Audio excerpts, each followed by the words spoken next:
Hello, welcome to another Tweedy Pubs video. It is a superbly wet and grim sort of a day here in London. Today I'm going to be exploring the area around Charing Cross and then taking a stroll along the Strand. So join me if you will. Cheers from the Sherlock Holmes.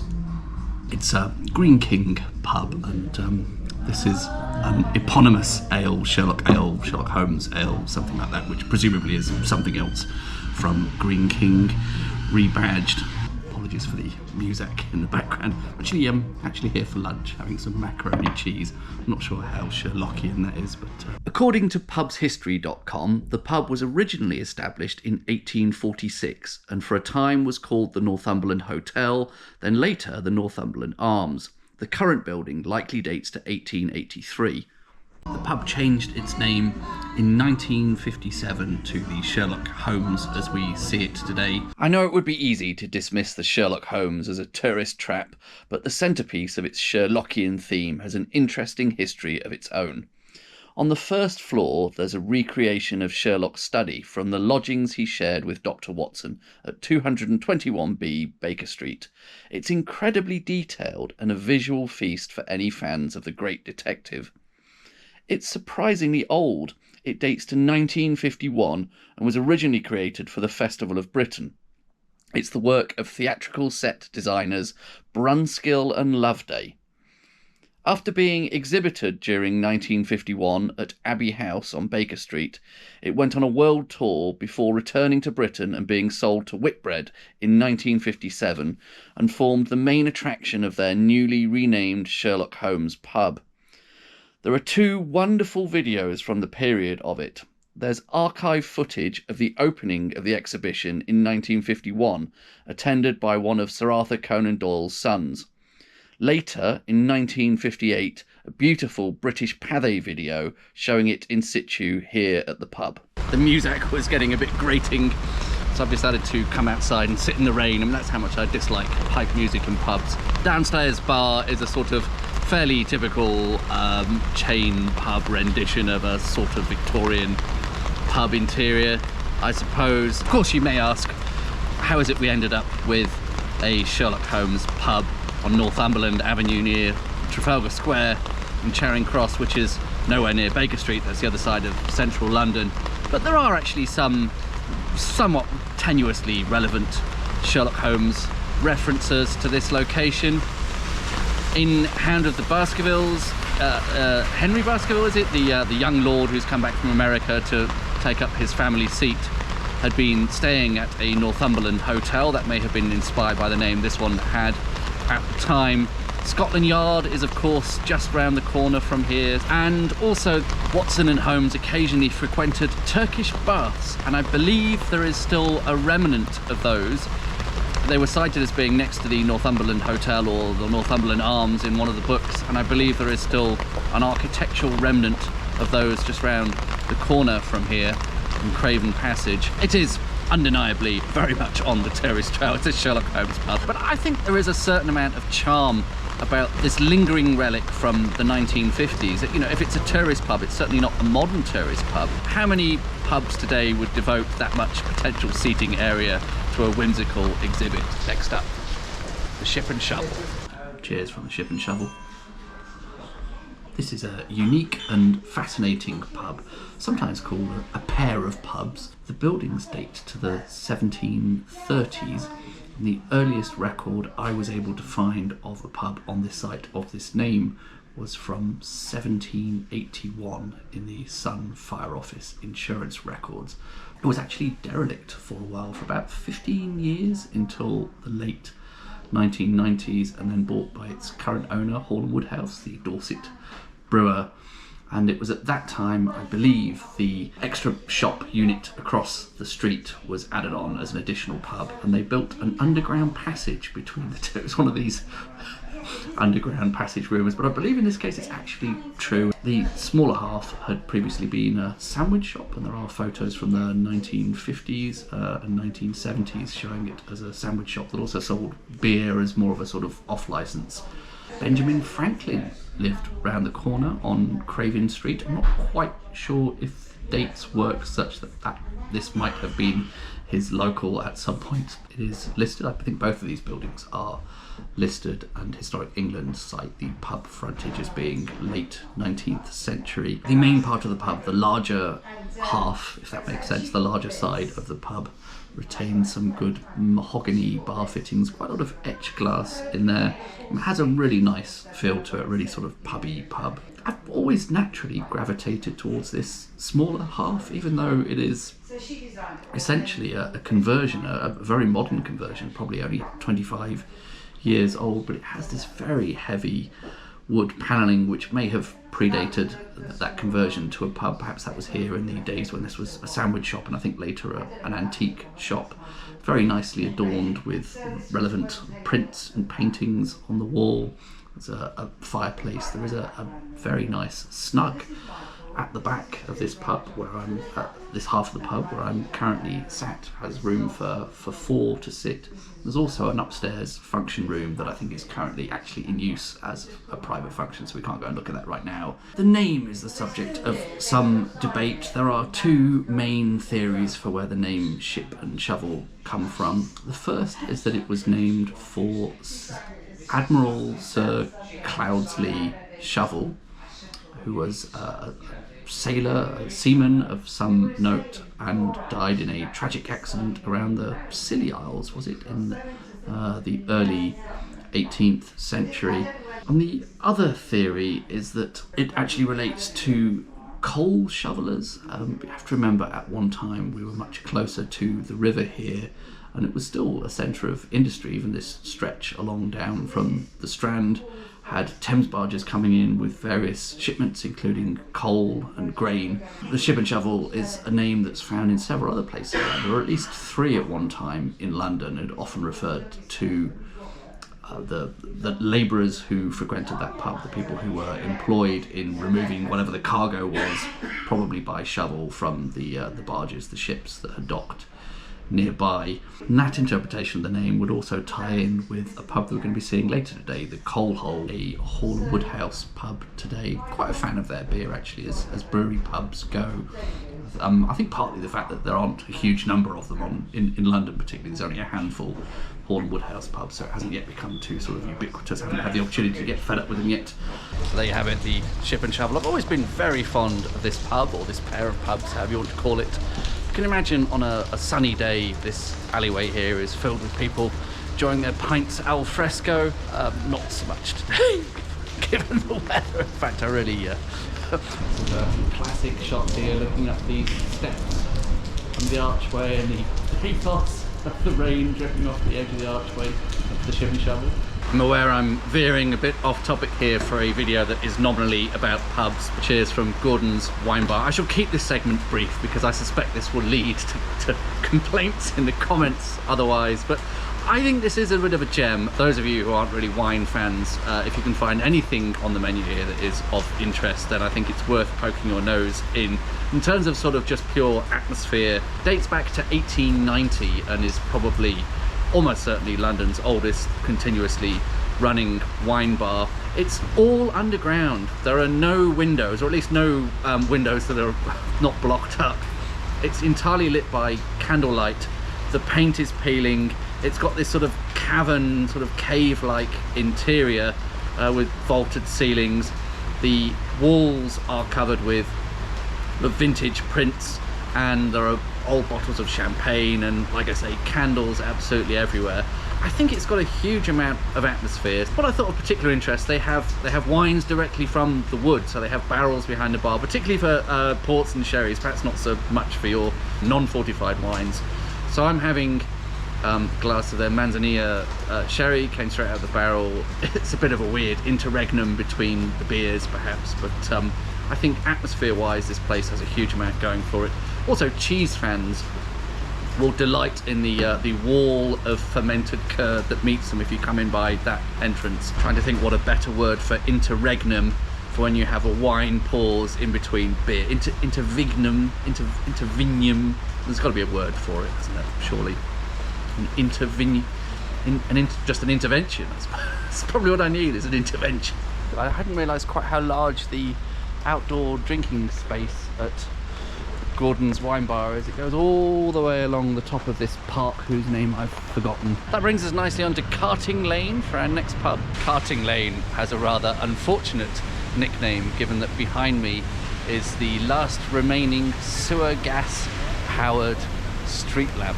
This was an experiment by possibly Bazalgette around the construction of the new sewerage system around the Thames embankment. This alleyway has a sort of a very guttural, sewagey themed history.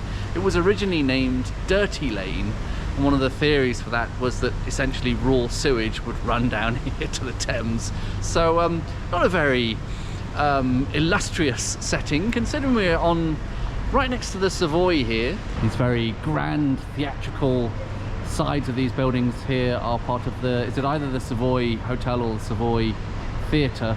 It's about the bins, isn't it? Next up, and I'm finally on the Strand, the Coal Hole. Cheers from the Coal Hole. Some beautiful pub, stunning, sort of real sense of grandeur in here.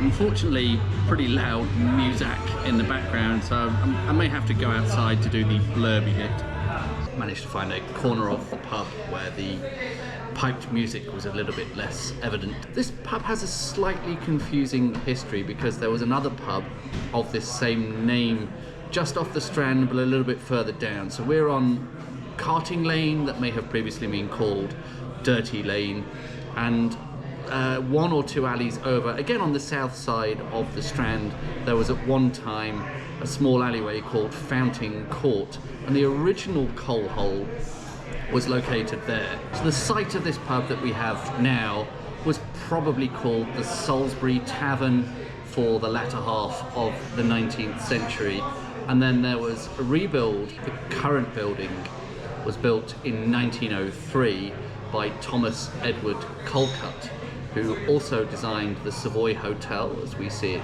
today, and also the Palace Theatre on the edge of Soho. So according to the Dictionary of Pub Names, in the early 19th century, this pub was a popular rendezvous for the coal heavers who worked the Thames barges. The decor in the pub today has variously been described as arts and crafts. I've seen Art Deco, which surely is something that came slightly later. We're talking, absolute turn of the century here, around 1903. You might even describe this as British Art Nouveau, which is the thing that came just after arts and crafts. There is a running theme throughout the building of grapes and of wine. There are freezers quite high up. It's a very high interior, and there are freezers with maidens gathering grapes and performing other functions related to the production of wine. There's rather an impressive marble fireplace at the back of the pub. It's in a slightly sort of dimly lit corner, which is where I'm talking from right now. Actually, it happens to be the quietest bit, and it's a little bit hard to see. I'm sorry if the overlay is quite difficult. It has a motto in Latin on it, which I believe, roughly speaking, corresponds to today's nauseating drinks industry, drinks responsibly logo, which I've always absolutely hated for its nannying tone. There is a sort of mezzanine layer to the pub, so it's a very, as I say, very tall ceilinged pub. That, if you can walk up the steps and get a quick peek down over the pub, gives you a brilliant panorama of the pub, and particularly those freezers that we were talking about. Camera in their historic pub interior guide referred to the interior as baronial, and I would agree with that, and that's a term I think I've heard applied to the city of York as well, and I could see some definite parallels between this pub and there. The bar back, I'm led to believe, is original. It's a little bit difficult to see, rather got to crane your neck to get through, and there is what I believe to be a more modern gantry in the way that slightly obscures the view of that, unfortunately. History-wise, the stories about the original coal hole a few doors down, after which this pub was almost certainly named, possibly a bit more interesting and colourful. That original pub was demolished in 1887 to make way for Terry's Theatre, and that later then in turn was demolished in, I believe, the 1920s to make way for a rather bland looking office building that still exists on the Strand today called Norman House. Searching for old newspaper accounts of the coal hole, I found a fantastic piece in the Telegraph in 1896 written by theatre critic Clement Scott that talked extensively about the history of the old coal hole, which at the time of writing would already have been demolished. We just read some of that verbatim because I think it's very nice, very colourful. The coal hole in Fountain Court, Strand, was so named by Rhodes, its first landlord, from it having originally been the resort of coal heavers and coal whippers in the adjacent Thames wharves. In the days of Rhodes, the coal hole was respectable and frequented mostly by actors and artists, and by none more than Edmund Kean. Clement Scott also says of Edmund Kean, he avoided company of men like Byron, preferring instead to be the king of the castle at places like the coal hole. By about 1860, the coal hole had become a dirty and disreputable den, in the words of Clement Scott, under the sway of impresario Renton Nicholson, who was best known for his judge and jury society performances. They were performed here at the coal hole from about 1844 onwards. He also owned the celebrity gossip newspaper in the 1830s called The Town, which broke most of the scandals of the day. Clement Scott referred to those judge and jury performances where they would highlight, again, the scandals of the day in a sort of mock trial format. Clement Scott was repulsed by this, referring to them as abominable and unveiled depravity and shameless, and yet it was commented that most people found them scandalous and debauched and awful and appalling, and yet often went more than once. Next up, in this very brief gap between the traffic, the Lyceum Tavern. Sorry if there's a slight strobing here, it's the lighting, but cheers from the Lyceum Tavern, Sam Smith's pub today. This is their old brewery, bitter, slightly mixed, interesting history here. We alluded to this at the Coal Hole, the previous pub, this sort of odd blurring between the function of pubs and theatres, and that seems to be present again here at the Lyceum Tavern. It still adjoins the back of the current Lyceum Theatre. In fact, I think to the side of me here I have one of the emergency exits probably from the Lyceum Theatre, so it's still very much attached to that site, and this pub was in fact on the site of the first Lyceum Theatre, built here in 1772. However, I think it may be slightly more nuanced than that. An article I found in the Times in 1827 talks about this whole site being up for sale. So by then it was already established as a theatre, and they were talking about its potential as a wine business. And tantalizingly, there is this mention in 1827 that the theatre was formerly known as the Lyceum Tavern. So it may well be that the history of this mixed bag of theatre and pub actually goes back to earlier than 1772. The facade of the Lyceum Tavern, as we see it today, looks remarkably similar to how the Lyceum Theatre would have been back in the day before it was moved. The Lyceum Tavern was rebuilt here on the site of the first theatre in the 1830s. It's interesting today for its two very large exaggerated lamps which project out into the Strand, and also something that I find quite eye-catching, and it may well be a much later addition, is this barrel clock. It's a barrel that has clock faces at either side. Inside, very much a sort of Sam Smith's classic Victorian pub recreation. A little bit hard to tell how much of this is original versus introduced by Sam Smith's when they took over. Heavily wood panelled everywhere you look. There's a very attractive line of booths along one side. On the left hand side as you go in, and they run all the way along to the back bar as well, which is the main bar effectively. There's also a first floor area which is more devoted to dining and was nominally closed on the day that I visited, but was able to have a quick nose around and look at the interior there. There are some prints relating to the history of the Lyceum Theatre, some famous actors, names of the stage who've trod the boards, is that the word I'm looking for there? It is possible, but not proven, that Bram Stoker wrote Dracula here. He may possibly have lived in a flat above the Lyceum Tavern during a period of history where he was working at the Lyceum Theatre. The manager of the theatre at the time was Henry Irving, superstar celebrity actor of his day, who was very meticulous in his production of plays and wanted to manage everything from the ground up, and therefore, you know, ended up being more of a theatre manager rather than an actor. And it's believed that possibly Henry Irving may have even been the inspiration for Dracula himself, which is interesting because apparently Bram Stoker idolised and considered Henry Irving to be an incredibly good friend, and yet also saw these sort of manipulative, controlling qualities in him that were part of the influence for the character of Dracula. Okay, next pub, barely a stone's throw from the previous one, the Wellington, which is currently closed for a private conference. When does that ever happen? I can't remember ever not being able to get into a pub at all because it's been closed wholesale for a private event. So, oh, right, we'll have to think of a backup. Okay, so next up, and I'm gonna have to wing this because I didn't research it in advance, expecting to be in the Wellington instead for my final pub of today's tour, the Nell of Old Drury. Of course, naturally, if you were doing a tour of the Strand, you'd probably go to the Nell Gwyn that's just off the Strand. This is a pub named after the same person, but in a slightly different location.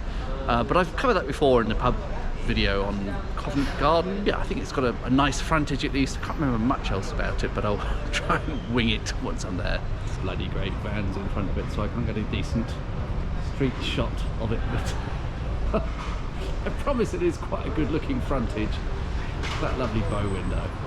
Cheers from the Nell of Old Drury. This is Portobello's chestnut ale, sort of seasonal beer. It's pretty nice, I like that. I'm normally a massive fan of chestnuts and things, but nice, seasonal, sort of nutty, as you might expect.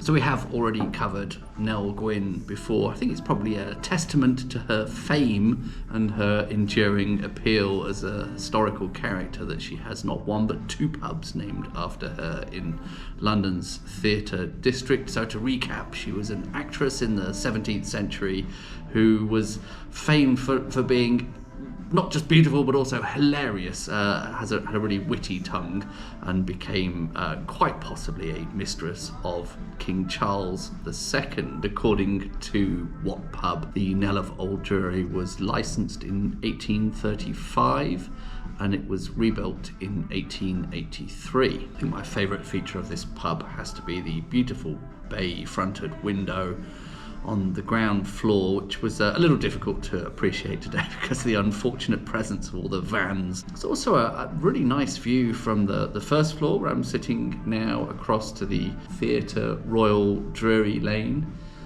And as you can imagine, for a pub so absolutely embedded in Theatreland and with a name that is reflecting a character of Theatreland, the walls are festooned with posters relating to recent theatrical productions, a lot of them house-full posters with that are signed, in fact, by many of the people who have been in recent stage shows and musicals in the area. Right, well, given this backdrop of